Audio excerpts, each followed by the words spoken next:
Ladies and gentlemen, please welcome FICO's Senior Partner of Platform Sales, Jaron Murphy, and FICO Vice President of Product Management, Derek Cluley.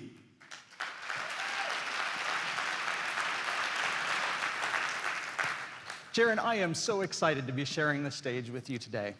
And with Andrea, our talented artist, who's going to be bringing our conversation to life with real-time animation. What a morning it's been, hasn't it? It's been a fantastic morning. The energy, the excitement, the collaboration. I love FICO World. The thing I love the most, though, is the opportunity to hear success stories directly from our clients. It's what fuels the fire inside of me. Yeah, I couldn't agree more, Jaron. Speaking of fire, nobody's closer to the action than you are. What's the latest from your clients? Absolutely, and Derek, I'm spoiled by how many stories I could tell, but one that's top of mind is about a client who wasn't showcased here this week. A few years back, they set out on a journey to take personalization to new levels. And this was before personalization was even cool. They knew that they had to go beyond traditional data in order to increase their exposures. But they wanted to do this without taking on more risk. So they set out to build an internal ecosystem of alternative data. Today, they utilize over 120 different data sources to build proprietary data sets that power better analytics and better decisions into every customer interaction. With the power of FICO Platform, they've been able to improve their exposure levels by 15% without moving the needle from a risk perspective. But the value they've gotten from this ecosystem goes so far beyond that. It's revolutionized how they do business. Jaron, that's an amazing story. But as we've heard this week, it reflects the success that many of our clients are having. Why do you think that is? I mean, what is the difference that FICO brings to the table? Yeah, no, that's an interesting question. For starters, FICO isn't your typical tech company. Think about it. We started out in industry practice and gradually grew into a technology company. Today, we are one of the fastest growing software companies on the S&P 500. It doesn't usually happen this way. But what does it mean? It means that we build technology for the sake of industry and not for the sake of technology. It's a real differentiator for us. But Derek, I'm super excited about what you're working on. Can you share more about that? It would be my pleasure. Over the last 40 years or so in the world of decision automation, including FICO, we've all been working at figuring out how to make and to scale better business decisions. And that translates into you can think of this in a way as pre-decision mechanics, if you think of it in terms of the whole life cycle of decisioning, right? You've got the lead up to your decisioning is all about this pre-decision mechanic phase, and it's kind of the first part of the decisioning mechanics. From a computational perspective, it means ingesting and managing data structures. Fetching more data, like in your example, Jaron, and using that data as well as new techniques to build better and better analytics, to drive improved inputs into our decisions. But the decision itself, that's where we capture the human logic and we manage that. And we organize it in different kinds of compositions and structures, such as dependency models, such as DMN, or sequence models, such as a decision flow, for example. For jugular high-value decisions, we may turn to mathematical optimization. But everything I've just described, that occurs and has relevance in the lead up to making the decision, which is why I like to refer to it as the pre-decision mechanics phase. So with that as a setup, Jaron, you can probably guess where we're going next. I think I can. Post-decision mechanics. Exactly. But before we go there, I want to step back and just ask a question. What are we trying to do when we design the decision? To make the best possible decision. Correct. Which translates into some vector of improvement on the business. So before we even get started, Jaron, we're missing something jugular to our problem. What is that? Now, I know that you're working on our mind-reading capability, but I'm pretty sure we're not there yet. So I'm assuming that we're missing the business improvement that our managers have in their minds. Precisely. We're missing the business intent. And there's a lot of value trapped there. That's what Bill was talking about yesterday when he was referring to KPI-linked operational data. KPIs are the language of business performance. Therefore, they're the vocabulary of management intent. So now you've got a powerful hat trick of data. Number one, you've got all of your transactional payload data coming into FICO Platform. That's the way you see the market coming through your door day to day. Number two, you have the metadata, which describes the intelligence that's running your business operations. And number three, soon, FICO will give you the opportunity to instrument your decisions and use cases with the capacity to evaluate themselves and their performance against management intent. Now, when that instrumentation can be captured and deployed with the decision and the use case into production, it turns FICO Platform into the eyes and the ears of the business. Now managers can sleep at night because FICO Platform becomes their sentinel, watching and alerting if anything moves contrary to direction. But we can do better than watch and alert. FICO has decades of proprietary and patented IP in decision analysis. Much of this, Jaron, is generative in nature.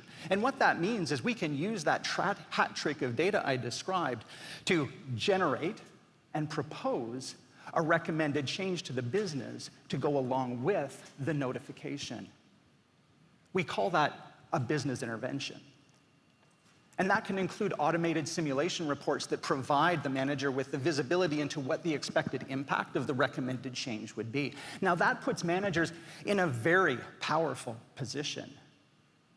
Jaron, you might even be mistaken to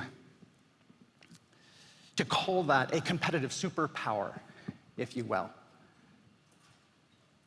So the manager can now choose to ignore the business intervention, to defer it to a different time with full awareness of the operational context in which it was risen, could delegate it to a team and ask them to review it, to modify it with a deadline, or they could choose to just approve it for immediate deployment into production, knowing that FICO Platform has all the instrumentation in place and will remain vigilant to any deviation.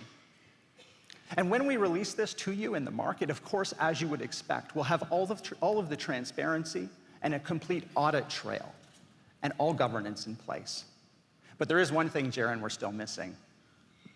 And that's always been the elephant in the room. You see, FICO Platform is not a servicing system. So there's a whole bunch of KPI data that we just don't have. 100%.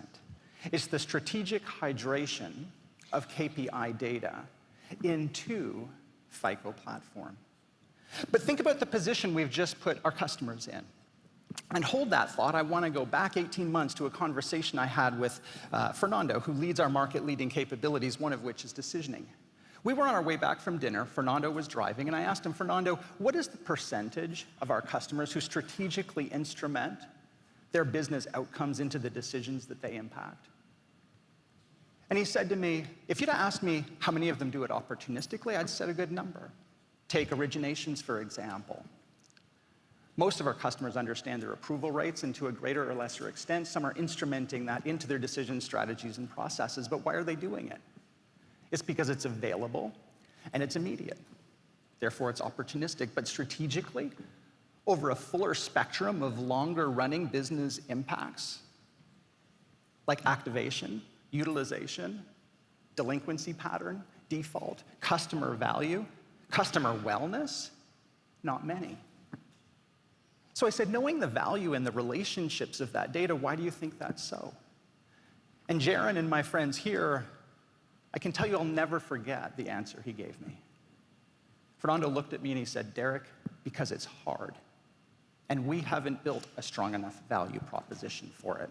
But Derek, let me stop you right there, because it sounds to me like you were building the value proposition that makes our clients want to bring their KPI data into FICO Platform. Bingo. Our business intent is to grow the post-decision value opportunity so that our clients become excited to bring their KPI data and connect it into FICO Platform, because that is a game changer. The trapped value that FICO and our partners can help unlock by triangulating the hat trick of data I described earlier is astronomical. And it is long-running value for our clients. Derek, this is a perfect example of why I am so excited about FICO World. It's because we're just getting started. And with what you just teed up, FICO World 2025 is going to be absolutely next level. Now, I know you're working on some other game-changing initiatives. Does this all connect to our ecosystem strategy? Yeah, absolutely. Over the course of FICO World, we've shared some major API-first enhancements that are coming soon. We've also introduced you to FICO Marketplace, where APIs can become products, and you can exchange them and monetize them and govern them. So let's go one step further. Let's connect Marketplace to everything we've just been talking about. So when you can capture formally your business intent inside a FICO platform, it will become a best practice to use that to define your business initiatives. So Jaron, think about what occurs when our clients can publish those business initiatives to an internal marketplace of trusted partners, where those partners can discover not just the initiative, but the associated goals. And if they feel that they can make a meaningful contribution, they can be empowered to actively reach back to the customer and apply, see if they could participate in that initiative. Now that shifts the dynamic. What you're saying is that trusted partners can be the ones to reach out to say, hey, here's how we can help you with that. That's an absolute game changer. Speaking of game changers, we have released a ton of new innovation here this week. And as you can hear, there is so much more to come. On behalf of everyone at FICO, I invite you to join us on this journey, to drive innovation in your own organizations, to lean into the new opportunities that are in front of you, to break down internal silos, forge new collaboration, and get ready for FICO to propel your business to new heights. Andrea, thank you so much for being here with us and to bringing this session for life in such an incredible way.